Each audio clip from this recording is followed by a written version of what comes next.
Italy opens again amid hopes for real economic relaunch. Italy's gradual reopening after 6 months of rotating virus closures is satisfying no one, too cautious for some, too hasty for others. Milan, lunchtime diners filled tables on Milan's landmark Piazza Duomo even on a cloudy, windswept Monday, proof of the pent-up demand for eating out as Italy begins its second, and many hope last, reopening of the COVID-19 pandemic. After 6 months of rotating on-again, off-again closures, restaurants, bars, museums and cinemas open to the public in most of the country under a gradual reopening plan that is seen as too cautious for some, too hasty for others. The nation's weary virologists and healthcare workers fear that even the tentative reopening laid out by Premier Mario Draghi's government will invite a free-for-all, signs of which were seen over the weekend with parks and squares filling up in cities from Rome to Turin, Milan to Naples.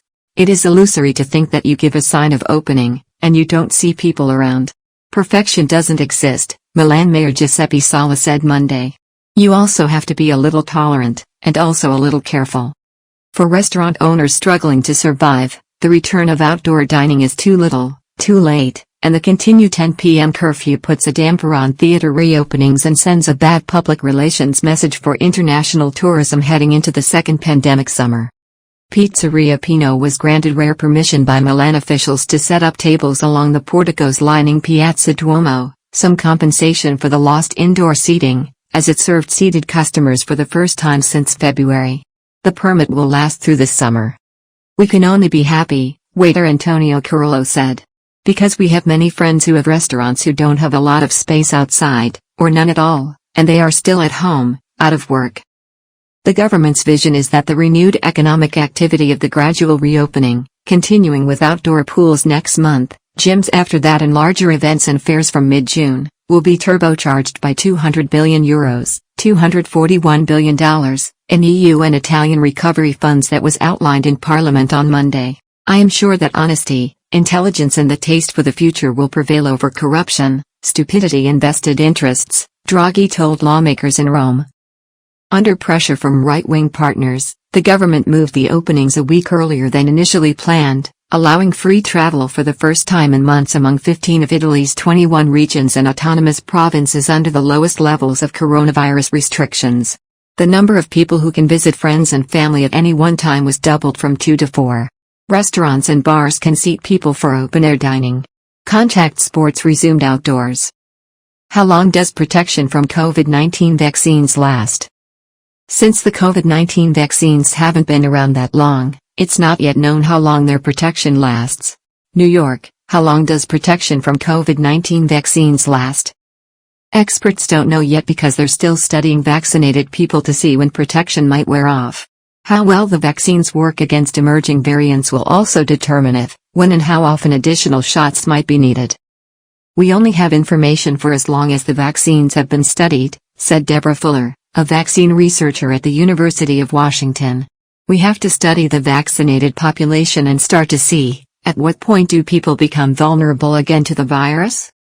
So far, Pfizer's ongoing trial indicates the company's 2-dose vaccine remains highly effective for at least 6 months, and likely longer.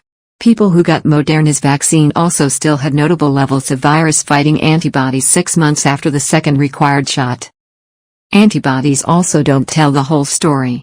To fight off intruders like viruses, our immune systems also have another line of defense called B and T cells, some of which can hang around long after antibody levels dwindle.